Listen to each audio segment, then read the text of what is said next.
And I'm going to talk about this in Q&As, but I always will get the person that comes up to me afterwards and says, like, shouldn't kill the dog. Like, great movie, shouldn't kill the dog. And I say two things, and so, like, the first one is it's a movie. And it worked. And the second thing is I've never seen a movie where a dog avenges another dog's death. So that was like, that was why I wanted to do that.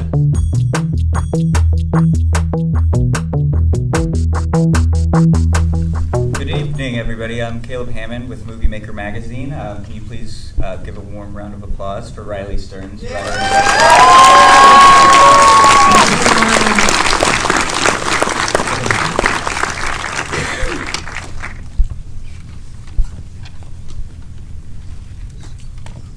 So, I'm interested in the casting because I think if you guys have seen Faults, it's very easy to kind of see Jesse Eisenberg kind of fitting this kind of deadpan dialogue.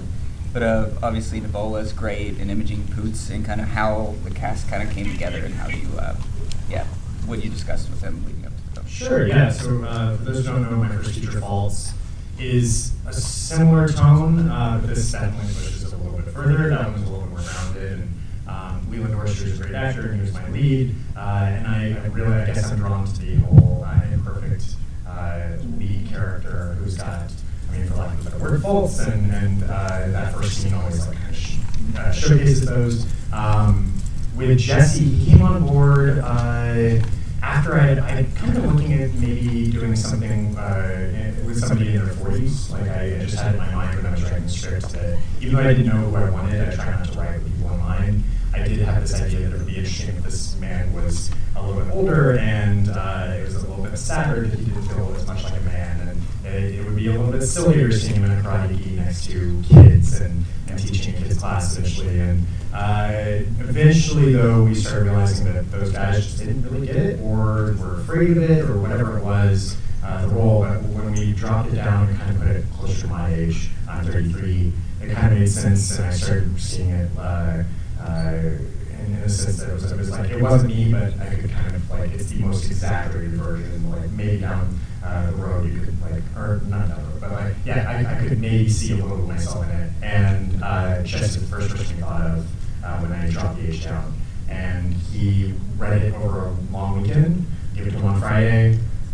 Tuesday, he sent me an email saying that he would love to be involved, but that he had a very, very small window, and he came on, once he came on, we were just go. So 2 months after he said he was game to do it, we were prepping the film in Kentucky, and we were shooting 3 months after he said he would do it. So it was very, very fast. And Alessandro came on 3 days before the shoot. So yeah, that one was a tricky role to cast, and we had a lot of guys just, I think, were afraid of it. And Alessandro, to his credit, was shooting another movie and just said, yeah, man, I got this. And I trusted him, and I'm so glad I did because he ended up knocking it out of the park. And Imogen, I was just a huge fan of from the Green Room, and she's just so incredible in that film and other things that she's done. She's always very different and kind of McNeelian, and I really liked her for this and sided with her and offered her the role per se. And there's kind of a fine line, I feel like, with dialogue, that kind of deadpan dialogue. It's very surreal, and everybody's kind of like the people in the office and the gun clerk and those kind of peripheral characters are kind of very one note, very funny way. But then the lead characters kind of have more humanity. Do you want to talk about how you kind of walk that fine line of having it exist in this very heightened surreal world while also allowing them to, sort of certain human side for the audience to connect to as well? I knew that it would be hyper real, but never so fantastic that you couldn't see, yourself in it, or that they didn't feel like human beings anymore. It's definitely stylized, so the performance that we were after was very literal, black and white, kind of dryness. And often the biggest challenge on set was they would do something in a way that was a little bit more, not necessarily broad, but like playing it more as a joke. And then it would get a great reaction from the crew, and I would then have to kind of go over and say, like, we need it a little bit less. And I'm trying to balance this overall tone. And it's a tricky thing, but because I wrote it too, I knew sort of what I was looking for, and the actors, to their credit, always trusted me, and if they ever felt like they wanted to do something different once I got my take that worked for me, would always say, like, by all means, let's try something else. And sometimes that worked better. But yeah, they also, I mean, Jesse, to his credit too, was like, actors don't really like when you give them a line reading. It's just not really the way we work. It's more about the results. You tell them kind of what you're looking for emotionally. And Jesse was like, sometimes just said, how would you do it? And I'm not an actor, so I would always preface of that. He would be like, yeah, no, but just kind of let me know what you're thinking, and then I'll interpret that. And that was really great. So we didn't have a lot of time, so it was nice just to know him to be like, I just want to give you what you want, and then we can move on and finish our days. And Michael Reagan, your DP, you've worked with on shorts and features as well. Do you want to talk about, when you're starting a new project, what are your pre-production conversations like with him?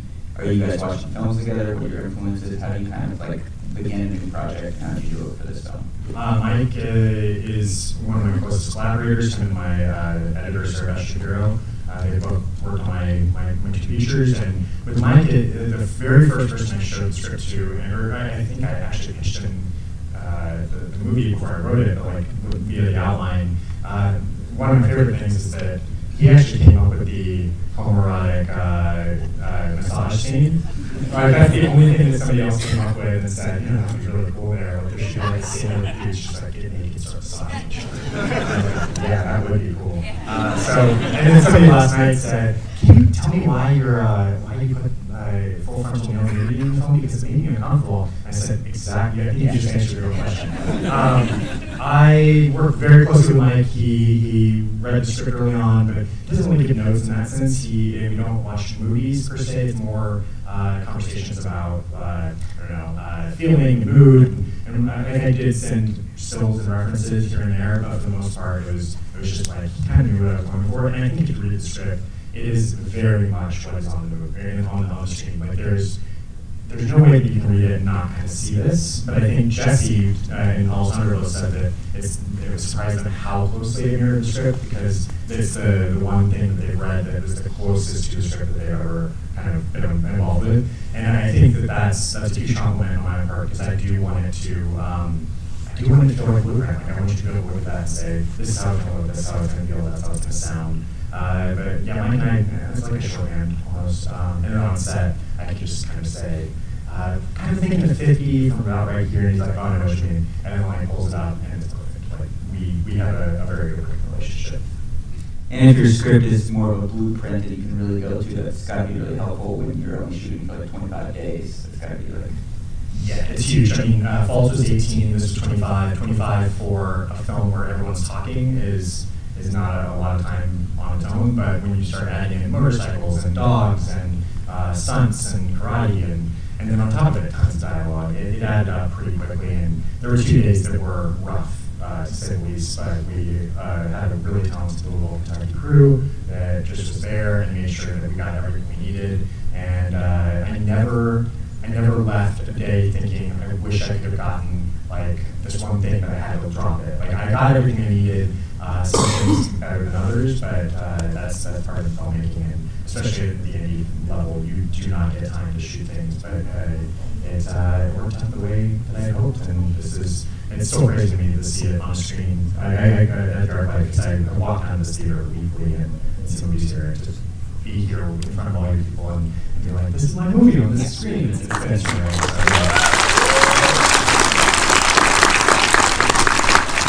Imaging, I was trying to think about this morning, so I rewatched it. Is it Imaging Boots and then the person, the French lady in the beginning, are those like really the only women with speaking roles? Like, so Imaging is like really the female center of the film and the female perspective. Do you want to talk about that responsibility and kind of what you were trying to, I guess, portray through her performance and her character? I mean, I've been training jiu-jitsu now for 6 years.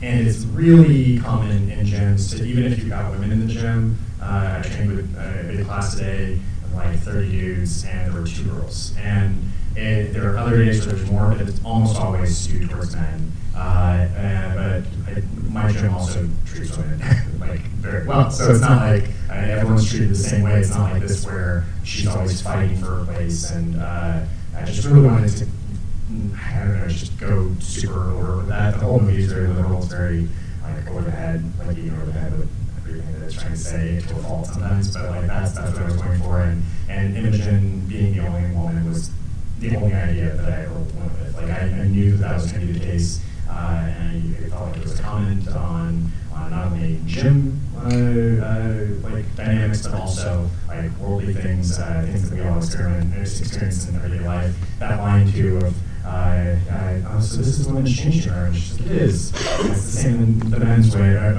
When men's every way, only it's smaller, not as nice. Like being able to have those jokes in there, but also that are really sad and true. That was important.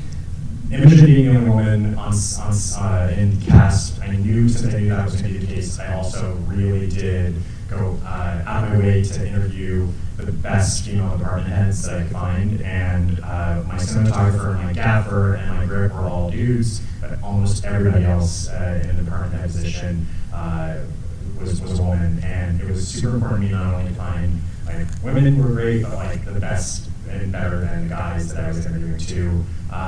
Charlotte Royer, my production designer, my editor, Sarah Beth, my composer, Heather, my first AD, Sienna, like everybody came and just like added their perspective. It's a film that's super overtly masculine, but that's what it's about. But having behind the scenes feel like it had a femininity to it, and their perspective was huge. And often they would be the ones saying, like, go further with it and push it more, and that was valuable. And I'm very interested in production design because I feel like there are a lot of like very cool little details, and there's a lot of attention to detail, especially with like, I was thinking the rules. You can see that the guns, what's the rule with the guns? Guns for the week. Yeah, it's like kind of tacked on, and so there's a sense like after the Grandmaster got shot in the face, like they added that rule like post. Yeah.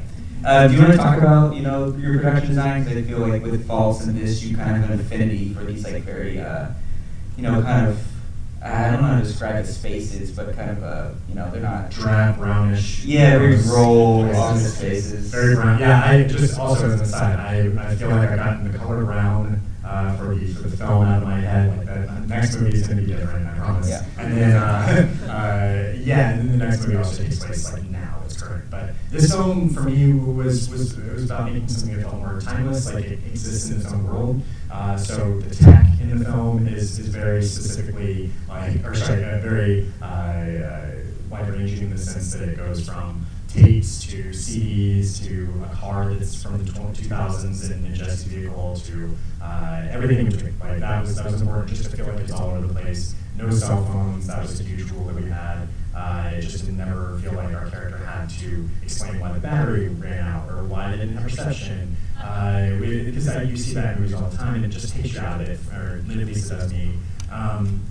It also helped create the world that we were going after and let us kind of experiment and make it feel like its own thing. But I am drawn towards analog devices. I think they're more interesting looking, and I love the character. We're talking about that static television the sets give you, and it really was just kind of taking what I did with that first feature, which did take place in like '86 because it was a little bit more grounded in reality, and then just expanding that and doing more.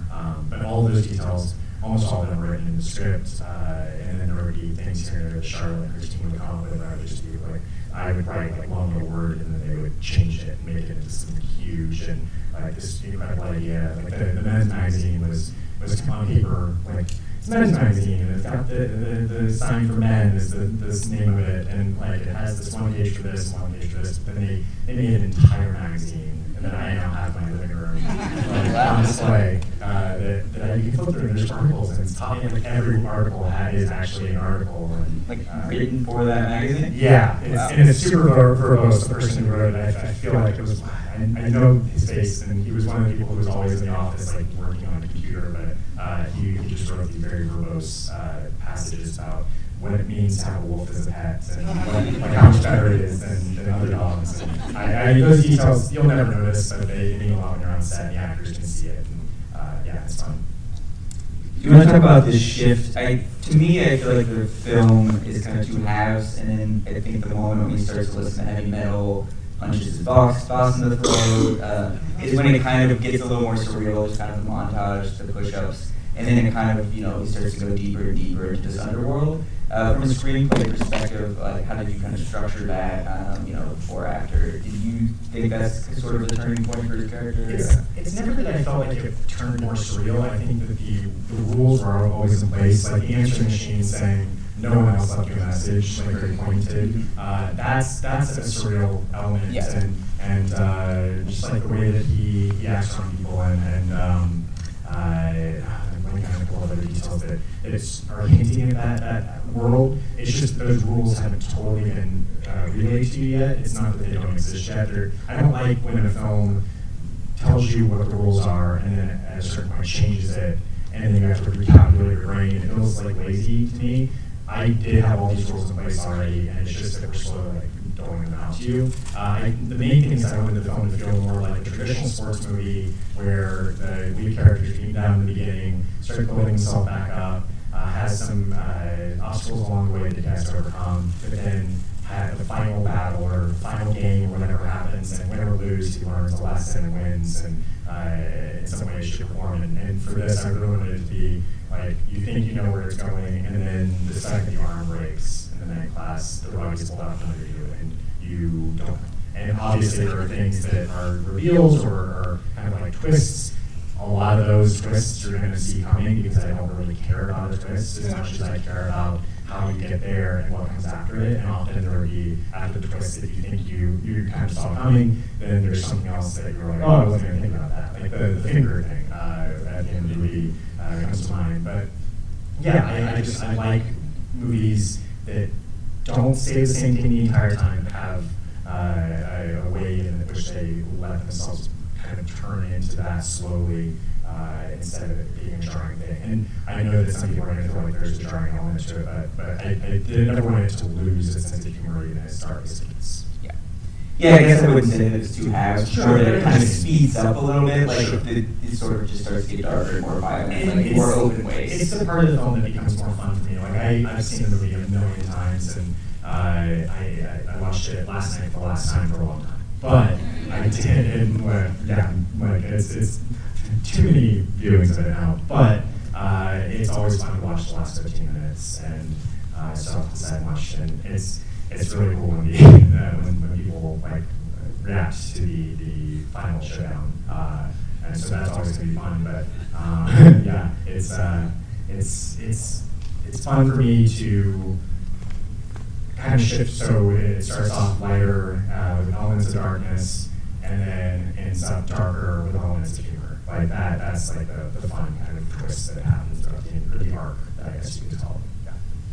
And the predictability thing is very interesting to me because it's something I was thinking about in the sense that, you really clue the viewer into the fact that, oh, these were the motorcycle gang. It's sort of the moment. But I don't think that affects the rest of the viewing experience because it is still extremely unpredictable on how that's going to, play out. Like the fact that oh, he's the motorcycle gang doesn't really change anything. It was never a concern for me. I mean, even people reading the script were like, oh, I could tell like a few scenes before that, or sometimes people would say like, the beginning of the movie, I could tell that was them. And that was never a concern for me. If you've watched movies, you know how movies are structured. I think a lot of people catch those types of things. Even in the gun, people know that the gun's coming, but it's what happens, it's when it happens, it's how it makes you feel. That's the fun for me. But the motorcycle element it's almost more that Casey is in denial that that's them. Like he, in the back of his head, has to know too. Even when he sees the motorcycles, it's almost like him going, whoa, I'm surprised, this is kind of crazy, I don't know if I can do this, but I probably kind of knew in the back of my head that this was happening. I think of it as a cult, like he's indoctrinated and he's brainwashed and he just wants to belong to this group. And despite these things in the back of his head telling him, dude, just get out of here, you don't need this, there's other things that you can do, there's other, like join a like nicer club or whatever, like there's other things, he stays and is in denial, and the twist is like just an aside, it doesn't matter. And where do you think your fascination, I guess, with these last two features, with sort of cult-like groups, humans manipulating other humans, where do you think that comes from? I mean, I grew up like a lot of people being interested. I mean, I grew up in Austin, Texas, and so I remember when Waco happened with David Koresh, and just being like how fascinated by the fact that people who are intelligent and strong-minded and had families behind them who loved them could still get involved with something that was obviously detrimental to them and their well-being. And I just find mind control fascinating, and I find humans' need for belonging in a sense that it that will overpower their reasoning. I do find that fascinating. And so Vaults is a film about getting somebody out of a cult. This is about somebody being indoctrinated in a cult, and I felt like it was two interesting elements, and I wish I could have explored both at various times, so it was nice to have one movie about one and one about the other. And we can maybe answer a few audience questions since this theater is not too big, and then we'll wrap it up. Does anybody have? One thing I can say, so I haven't gotten to talk about this in Q&As, but I always will get the person that comes up to me afterwards and says, like, should have killed the dog. Like, great movie, should have killed the dog. And I say two things, and so, the first one is it's a movie. And it worked. And the second thing is I've never seen a movie where a dog avenges another dog's death. So that was why I wanted to do that. And it was an honorable death. It fought to the death. I'm a dachshund owner, so I'm allowed to kill a dachshund. Is that your dachshund? That is not my dachshund in the film. That's Mocha. Her mom's a pet psychic in Louisville, Kentucky. And we auditioned about 5 dachshunds one day. It was the best day of my life. But none of those dogs were trained dogs. They were all just house dogs. And all the people there were just excited that maybe their dog was going to be in a movie. So we went back to the drawing board to try to figure out how we're going to get a dog out from LA or New York that's actually trained. Oh my God, it's going to be so expensive. They had to be through the entire shoot. It was going to be a nightmare, and we got an email from Letitia, her owner, out of the blue saying, talk to Mocha, told her what, I should have let her know before this, but I let her know what the stakes were, and she's there, she's got to be there to protect you, like you really need her, and she said okay, so she's good to go. And my producer Cody, she was like, I don't know why, but I really believe this woman. And I said, Cody, well that's on you, but we don't have any other options, do we? She's like, no, we don't. So we had backup dachshund the first day. Mocha came in, nailed her like sitting on the couch. I also reworked it where the dog just basically sits everywhere. It's like The dog from Frasier. There you go, yeah, He's always sitting there. Although that dog was very well trained and could actually do things on command, whereas Mocha's good at just sitting. But then Jesse, there's the scene where Jesse comes in, slams the door and says, no, bad dog. And then comes back and pets Mocha. The first take, Mocha's sitting on the couch, Jesse comes in and does that, and Mocha starts shaking.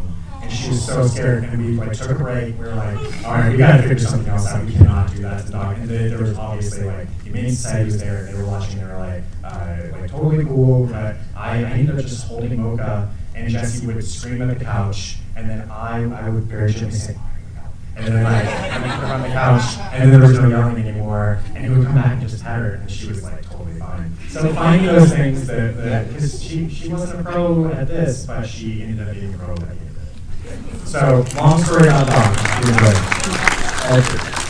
Guys, put your hands together. Thank Riley Stearns.